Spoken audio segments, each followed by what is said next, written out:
Interested in learning about wine, but not sure where to start? You're in the right place. Welcome to the Cork and Fizz Guide to Wine podcast. I'm your host, Haley Bowman, and I'm so glad you're here. I'm a wine enthusiast turned wine educator and founder of the Seattle-based wine tasting business, Cork and Fizz. It is my goal to build your confidence in wine by making it approachable and lots of fun. You can expect to learn everything from how to describe your favorite wine to what to pair with dinner tonight, and so much more. Whether you're a casual wine sipper or a total cork dork like myself, this podcast is for you. So grab yourself a glass and let's dive in.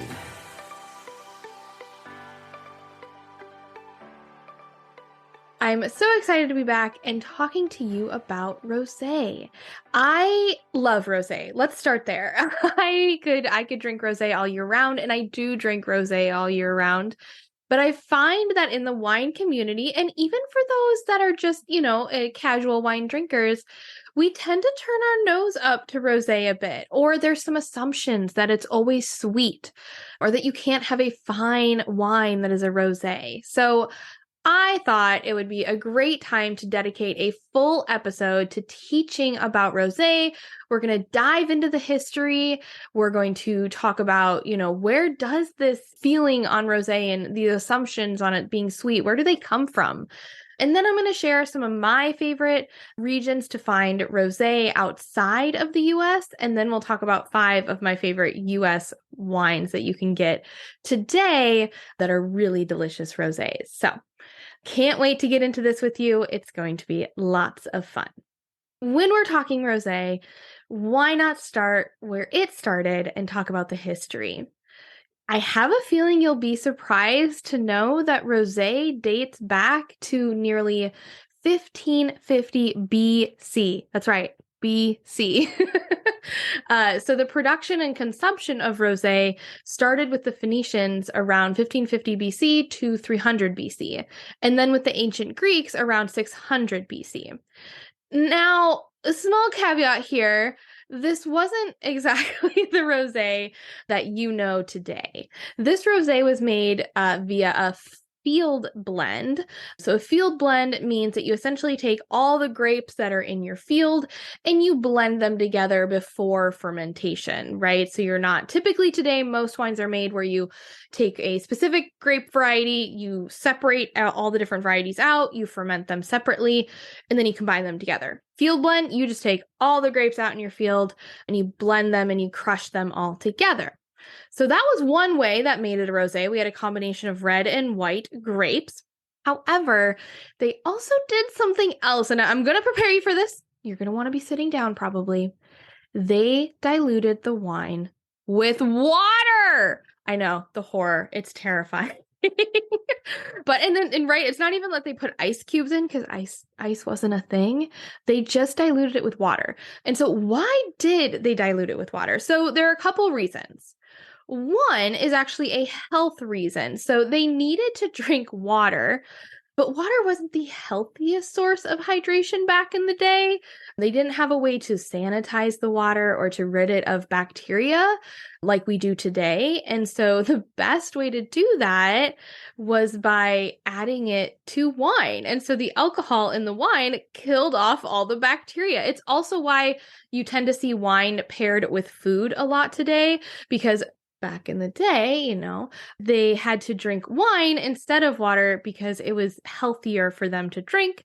In this way, they would be able to, when they blended it, when they added the water to the wine, they would also get some hydration. And it's actually, I'm trying to remember the exact numbers, but the military, they were actually rationed and they had to have a certain amount of water and a certain amount of wine. And when they were out fighting, they were given more water and wine to the point of up to 3 liters of wine a day. And even with that diluted, I don't know how well they were fighting.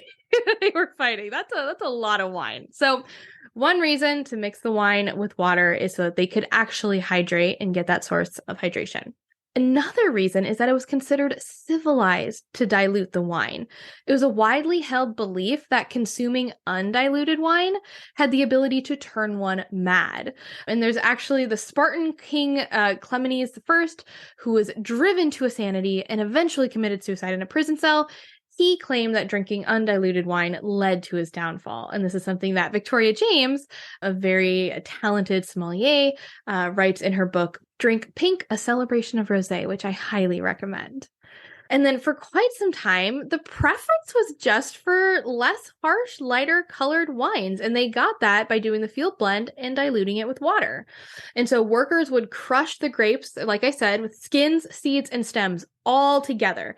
And if you know anything about tannins, it's that all of those things, skin, seeds, and stems, have the tannins. And so when you're crushing the grapes with all those, you're going to get higher tannins, which causes that drying sensation in your mouth. So if the wine sat too long, it would be harsh, so they'd pull it out right away. And again, diluting it with water made it less harsh and just not as intense of flavor. So rosé dates back all the way back to BC time with the Phoenicians and the ancient Greeks. Now, in the 6th century BC, they brought grapevines from Greece to Massalia, which is modern-day Marseille in southern France. The wines were still field blends of red and white grapes, but they soon grew in popularity across the entire Mediterranean. And this was especially so once the Romans landed in Provence and sold it in their extensive trade network. And this is why the south of France, and especially Provence, is considered the epicenter of rosé today. Now, rosé continued to grow in popularity over time, and it was even a drink for the rich as French tourists requested it on their holidays in the 19th century. So all the way from 6th century BC to the 19th century, rosé was a really popular, enjoyable drink, and it soon became associated with summer and leisure. But now we must ask, what was rosé's downfall? When did the public's opinion change about rosé? What went wrong?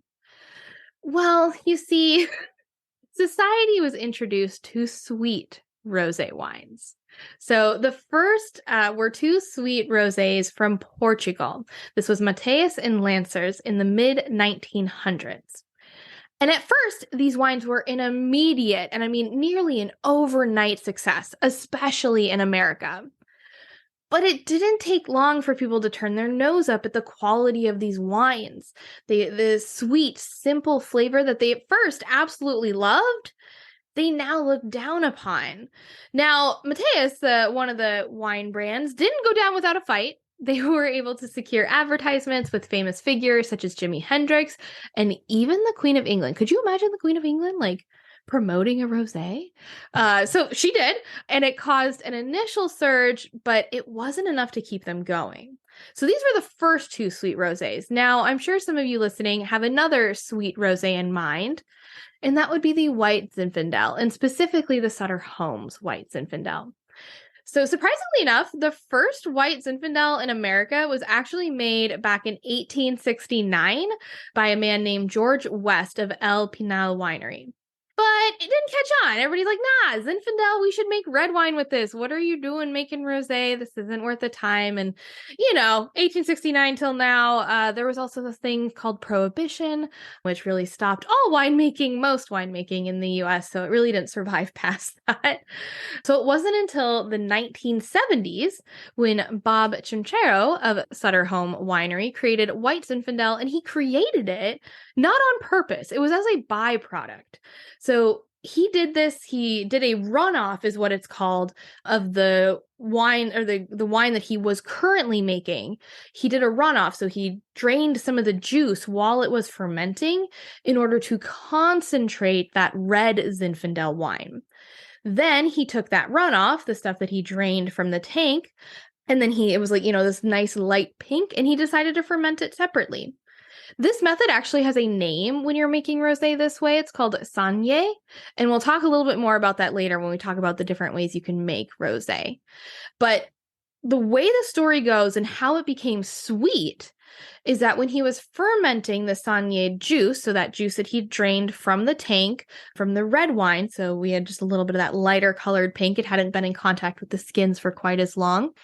When he fermented it, it got stuck. So the process of fermentation is where you take the sugar and grapes, you add yeast of some kind, and that yeast goes around and eats all of the sugar. As it eats the sugar, it produces alcohol and carbon dioxide. So if the fermentation gets stuck or stops for any reason, that means that all the sugar has not yet been eaten by the yeast.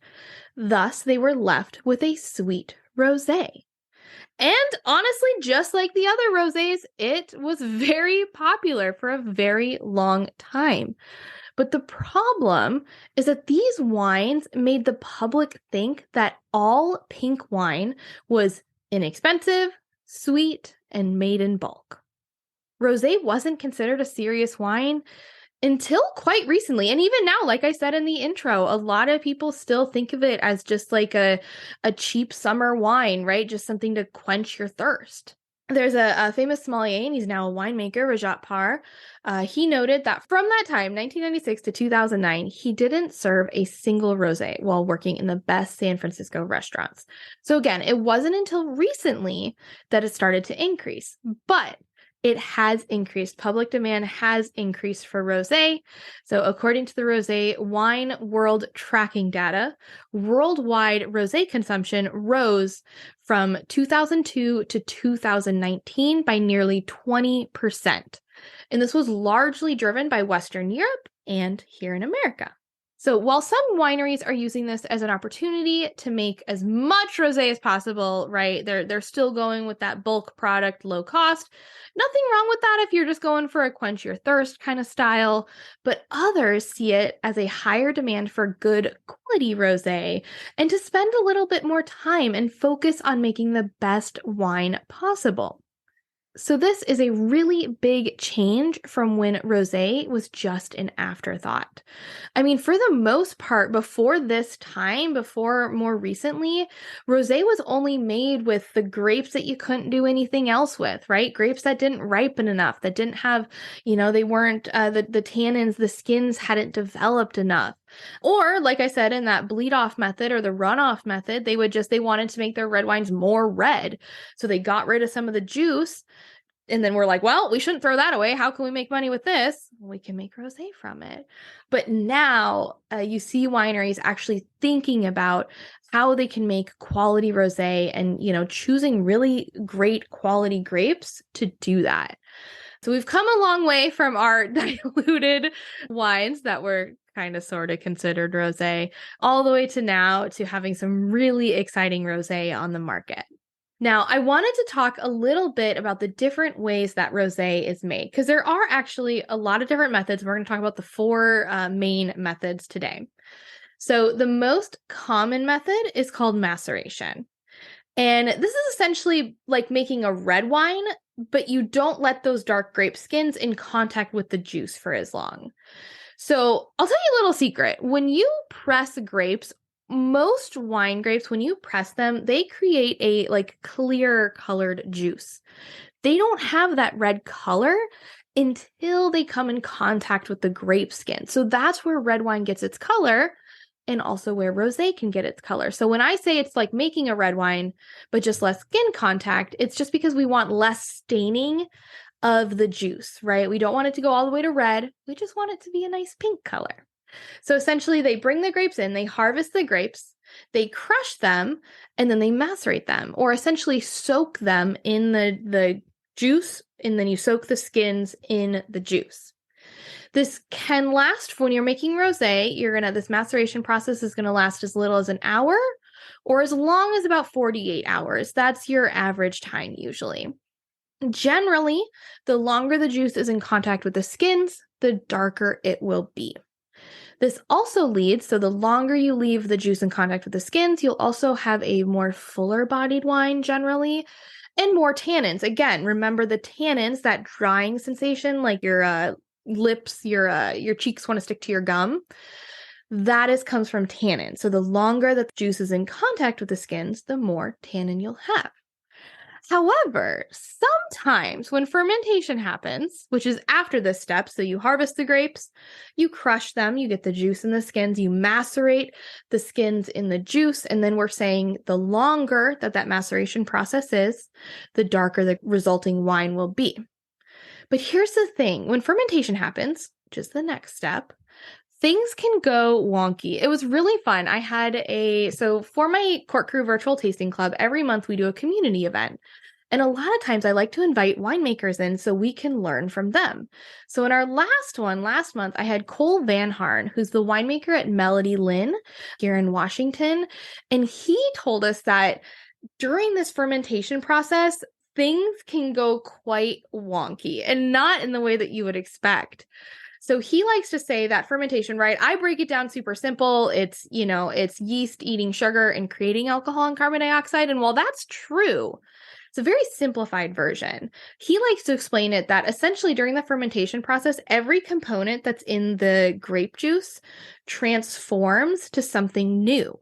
And so during that transformation, our rosé that we've got this beautiful pink color from macerating these skins with the juice, it can lose its color. Isn't that crazy? So a winemaker can be like, yes, this is this beautiful pink. This is exactly what I want. It goes through the fermentation process to go from grape juice to wine, and suddenly they're back to a white wine. And it's like, how did that happen? So we'll talk about what they can do when that happens with one of our last methods that we talk about. And then also, speaking to another winemaker, I was at an event recently, and we had the winemaker Morgan Lee of Two Vintners, and he noted that rosé is actually one of the hardest wines to make. And this is one of those reasons, because they can't control it. And one of the hardest things for them is that rosé is so hard to make, but people expect it to be cheap, right? Typically, when you go to a winery, you don't expect the rosé to cost as much as the red wines. You expect it to be cheaper. It's a simple wine, right? Turns out it's a lot harder to make than we think it is. So that first method is the maceration method. This is essentially like making a red wine, but you don't let the skins be in contact with the juice for quite as long as you would when you want to make a rosé. Okay, our second method we've already talked a little bit about, and this is the saignée method. It's also called the runoff method or bleeding. So saignée actually directly translates to bleeding.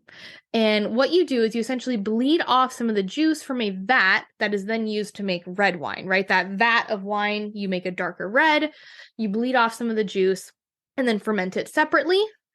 A lot of times this will be darker in color because, again, it is coming from like wine that you were planning to make red wine. So it's mostly, again, due to that longer maceration. And then because of that, it has a little bit more fuller bodied. There is some controversy around this method just because it feels like occasionally it can be more of like an afterthought. However, if this is something that a winery is planning on and they know they want to do this, it can turn out really beautifully. So I wouldn't say if you find out a rosé was made from saignée method not to try it. Just keep it in mind and maybe try one that was made with the maceration method more clearly, and then you can kind of compare them together and see what you think about it. Do you ever feel like you're stuck in a rut, doing the same old thing day in and day out? You wake up, go to work, come home, go to bed, and repeat. When life gets busy, it can be easy to fall into that routine and forget how important it is to prioritize joy and fun. But what if I told you there was a way to break out of that cycle? A way to bring more excitement and adventure into your life. And it involves one of the most wonderful things in the world, wine.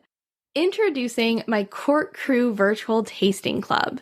This is not your ordinary wine club. This is a community of people who are passionate about exploring new flavors, learning about different wine styles, and having fun along the way. Each month, we'll select 2 styles of wine to focus on. We'll taste them together virtually, all while learning more about the regions that the wines are from and the grapes that make the wine. You'll also have the opportunity to meet winemakers, sommeliers, and other wine professionals through our monthly community events. But it's not just about the wine. It's about breaking out of your routine, trying new things and having a little fun. Imagine being able to impress your friends at your next dinner party with your newfound wine knowledge. Feeling confident when you walk into a wine shop, knowing exactly what to look for and what you'll enjoy. Imagine adding a little bit of excitement to your everyday life. So why not do something for you? Come join the Cork Crew Virtual Tasting Club and start exploring the endless sea of discovery and joy that is the world of wine. Sign up at my website, corkandfizz.com/thecorkcrew, and don't forget to use code WINE101 to get your first month free. And now, back to the show.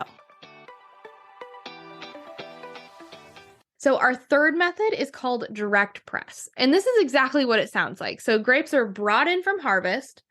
They are crushed or pressed, essentially, and the skin is immediately removed. So you're essentially removing that entire maceration step. And you're like, wait, isn't that how like white wine is made? And you wouldn't be too wrong.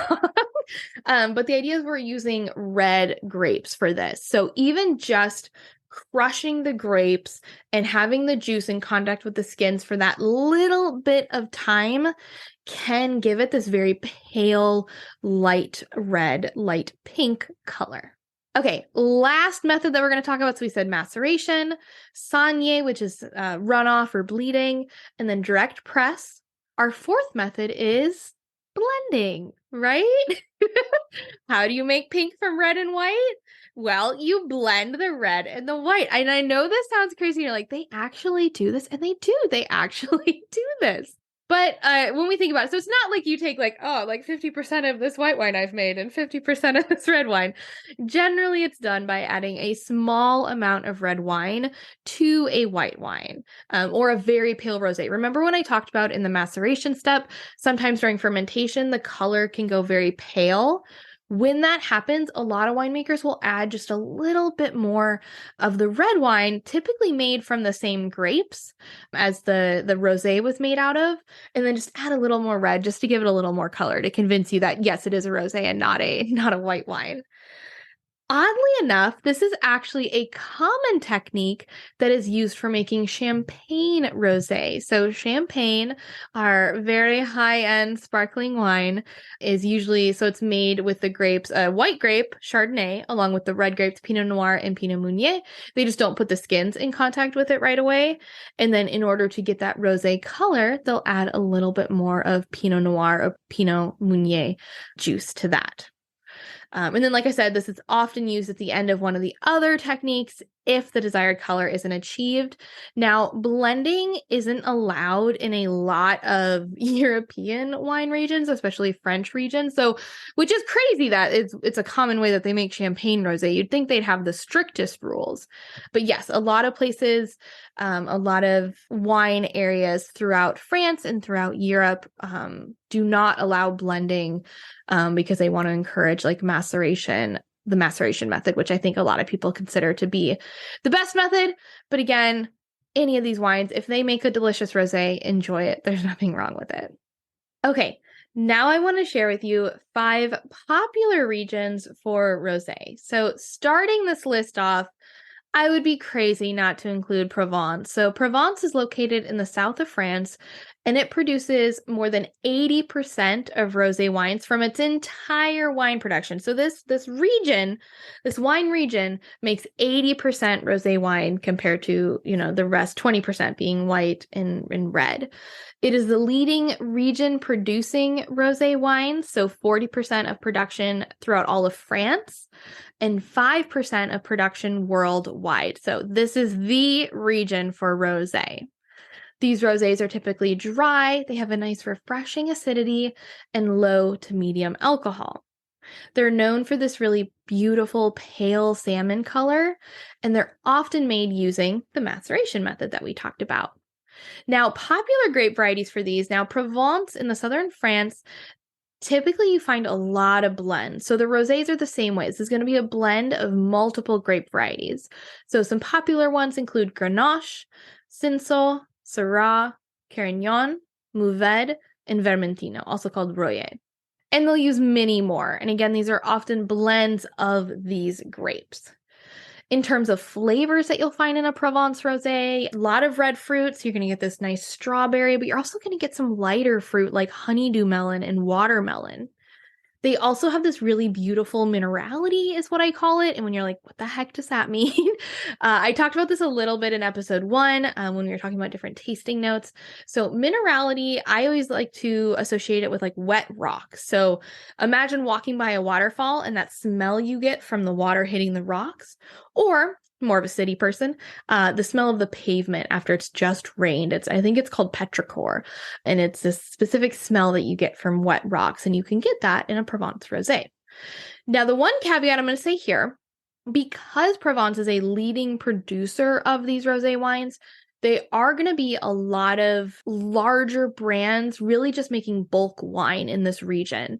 So when you're buying a Provence rosé, I highly recommend going to a small wine shop or asking for recommendations at, one of those bulk wineries, or checking out Vivino and asking friends, because there are probably going to be a few duds in this category. But there's also going to be some really beautiful wines. And I think on my website, I have a list, or at least on my Instagram, if you check out @Cork and Fizz on Instagram, I believe I recently shared some of my favorite rosés that you can find. Okay, next region that you can go to is Corsica. So this is located about 150 miles from Nice in the south of France. The island of Corsica sits smack dab in the middle of the salty Mediterranean Sea. And so the sunny weather and the salty sea breeze here leads to a little more intense red fruit. When we've got that sun, we've got a little more heat. The grapes ripen a bit more. So you're also getting a little more fuller body because we're going to get a little more alcohol from this wine. And then you also have notes of salinity from that sea breeze. Notable grapes here, a little lesser known varieties. I did have to look up how to say these. The first one is Nialuchu. Trust me, it does not look like that. And then you have Grenache. I know how to say that one. And then the next one I also had to look up, Chacarello, which, how fun is that grape to say? I think we should see more of that on the wine aisles. So Nialuchu, Grenache, Chacarello, and Vermentino, which is a white grape that they probably use for blending. All right, next region is the Loire Valley. And boy, am I a sucker for a Loire Valley rosé. On the other side of France, so our first two regions were south of France. We're now on the other side of France, and this is a region that is generally more known for its whites than reds. Think Sancerre, Pouilly-Fumé. They also make Chenin Blanc and Muscadet. Melon de Bourgogne is the grape in that, but the rosés here are absolutely lovely. So common grape varieties that you can find: Pinot Noir, that's what you'll find in the region of Sancerre; Cabernet Franc, found in the region of Anjou, in the middle of the Loire Valley. You also find Gamay and Gros. Here, the climate is cooler, so you'll get a little more crunchy, less ripe red fruit, along with, again, that minerality, think waterfall, and some really fun herbal notes.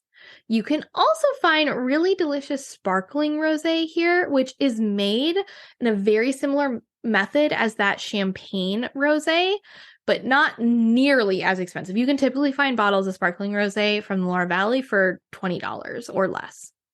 Okay, we better find a couple regions outside of France, right? You're like, are all of these regions? I mean, France makes really delicious rosé, but we're going to head to Piedmont next. So if you have not had a rosé of Barbera from Piedmont, Italy yet, my friend, you are missing out. My favorite of these is a specific bottle. It's called La Gemella Rosata. And this wine, this was made to prove that high quality rosé can come from Piedmont, Italy. And Piedmont, Italy is in like northern Italy. So we're not down in the boot at all. We're up top in the northern region. So La Gemella means twin, and it was created to honor the winemaker's mother, Maria, who is a twin herself.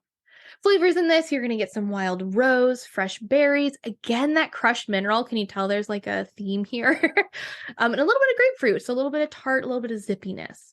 Now, Piedmont, the region, is most famous for its big reds like Barolo and Barbaresco. It also surprisingly makes the sweet Moscato d'Asti, if you're a fan of that. But it also makes really delicious, affordable rosés, 100% worth trying. And don't worry, when I said the sweet Moscato, please don't let that steer you away. These rosés are typically very dry. Okay, last region I'm going to talk about, we're going to head to Spain, and we're going to head to one of the lesser known corners of the wine region, or of the wine world in general, and that is the Basque country, which is in northeast Spain. Now, the rosé here is made primarily from the red grape Handaribi Belza, and this grape is a cousin of Cabernet Franc. Due to its relation to Cabernet Franc, which is, if you didn't know this, Cabernet Franc has this very common bell pepper component to it. The Handarabi Belza, the rosés made from this, do have an herbal component. They also have floral and red fruit. Think like rhubarb and strawberry. These wines typically have a slight spritz, but they're not sparkling, so they still just have a regular cork, and they're generally lower alcohol, around 10%, which is one of my favorite styles of rosé to drink when it's like super hot out. You don't want a heavy wine. You want something nice, light, spritzy, lower alcohol, and that means you can drink more of the wine.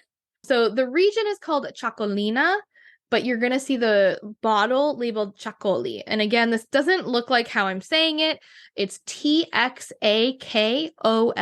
and it's pronounced Chacoli, I believe. I'm probably not saying it perfectly, but you get the idea. And if you say that, most people will know what you're talking about. Honestly, I've called it Taxicoli before, and people knew what I was saying. So don't worry too much on the pronunciation. So those are some of my 5 favorite wine regions outside of the US. So we have Provence, Corsica, Loire Valley, Piedmont, and Chacolina. Now, for the Americas, for the US here, I gotta share some of my favorite wines that I've had so far this year. So first off, top of the list, I love Mathiasen Rosé. This is a winemaker down in Napa Valley. He's been around for a while, and he actually used to be a grower first, so he really cares about the grapes.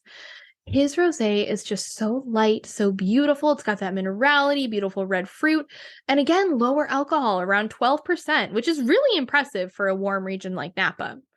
The wine this year, it's always a blend of lots of different grapes. So this year we have Grenache, Barbera, Counoise, and Mourvedre, along with 4% of other reds that they didn't bother listing. But it's really delicious. I highly recommend. They sell out every year. It's a really lovely wine. So that's Mathiasen. Next up is a new one that I tried this year, and that is Tatomer. This is a rosé of Pinot Noir with a hint of Gruner Veltliner. And the fun fact about this wine is my husband and I, when we traveled, so Tatomer is a winery down in Santa Barbara, and we went there back in February. I think February. And we actually, when we went and did a tasting at this winery, the winemaker was there making the rosé. And so while we're going through our tasting, he comes over and he brings 2 beakers to us. And he says, here, I want you to try these and let me know what you think. And they were the Pinot Noir rosé. But he was trying to decide which vineyard of Gruner Veltliner to add to the rosé. So each of the wines had just a small percentage of a Gruner Veltliner from different vineyards. And so we got to try them side by side. Then he's like, oh, you know what? We should bring over, he brought over a beaker of just the Pinot Noir rosé. So we tried all 3 of them together.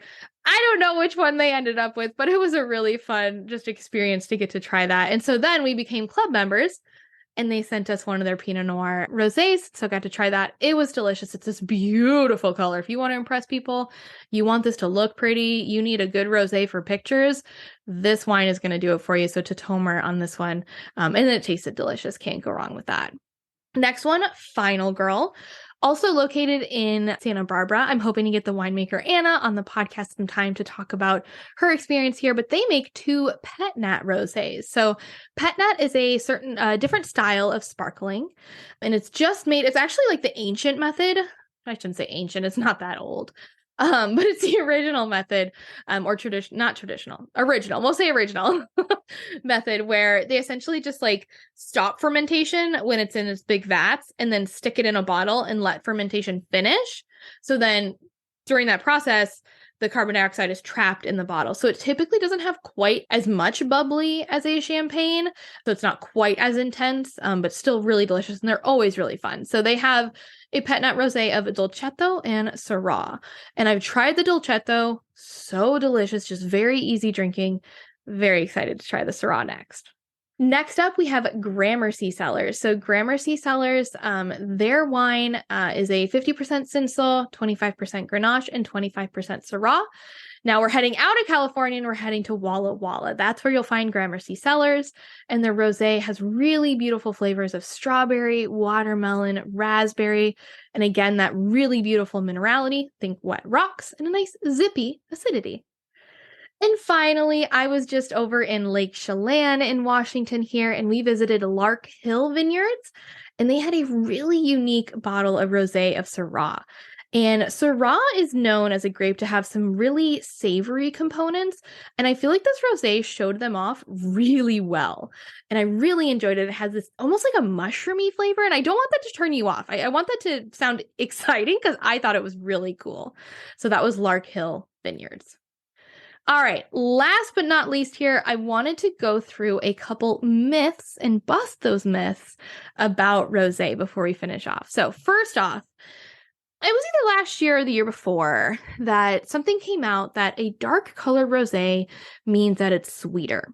And let me tell you, that is not true. That Tatoma rosé was beautiful, and it was really like this dark pink, almost like really bright.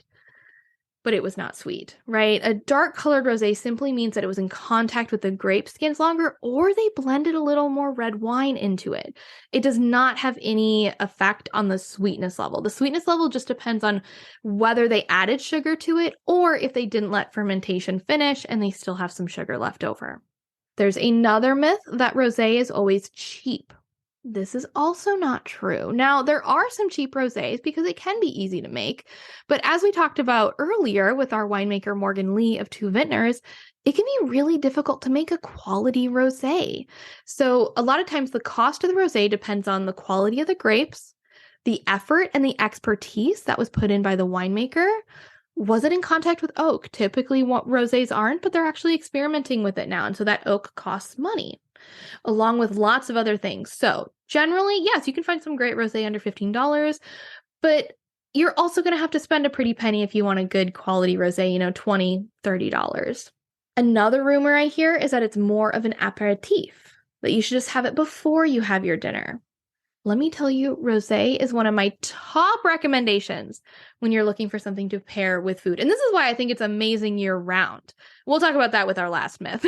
But this wine, so generally rosé has higher acidity levels and lower tannin. These two things combined mean that it is great paired with food. It's one of my favorite pairings with either a burger. It also goes really well with Mexican food. Whenever we get takeout and it's Mexican, I usually get this, it's called Plato Mexicano, and it's got pork, and I make my little tacos with beans and rice, and then I have a little rosé, and it is absolutely perfect. Also pairs beautifully with pretty much every cheese. I think it's really fun because rosé can pair just as well with like a light salad as it can that heavier food, like I was talking about, that Mexican takeout or a burger. So trust me on this, try it as a pairing with your next meal. I think you're going to love it. Okay, and last myth that we're going to bust here is that rosé can't age, or that it should only be drank in the summer, right? So rosé is typically released in the spring and meant to be drank over the summer. That is true. But you can drink rosé year round. And there are some styles, because of that high acidity, that you can set down and probably age for a good 2-3 years at least, and it'll develop really unique flavor. And this is especially true if it was in contact with oak. So if you want to know whether your rosé can age or if you should drink it within, a year or so, just ask the winemaker, or if you're at a small wine shop, ask the owner of the shop, and they will fill you in on what you should do with it. But again, I hope by now I've convinced you rosé is really delicious. It's a really incredible wine. And yes, you should drink it in the summer, but you should also drink it year round. All right, if you loved this episode as much as I did, I'd love it if you could take a quick second to rate it and leave a review. And if you know somebody who would love to learn more about rosé, please share it with them. And don't forget to subscribe so you never miss an episode. In next week's episode, I'll be interviewing an idol of mine. This is very exciting. Her name is Bianca Bosker, and she is the author of Cork Dork. And if you don't know my story, Cork Dork is essentially the book that started my wine journey. So thanks again for listening. And if you want to learn more about wine, come follow me at Cork and Fizz on Instagram. And to try more wines outside of your comfort zone, like maybe some of these rosés, be sure to sign up for my virtual tasting club, The Cork Crew. Use code WINE101 to get your first month absolutely free. Cheers!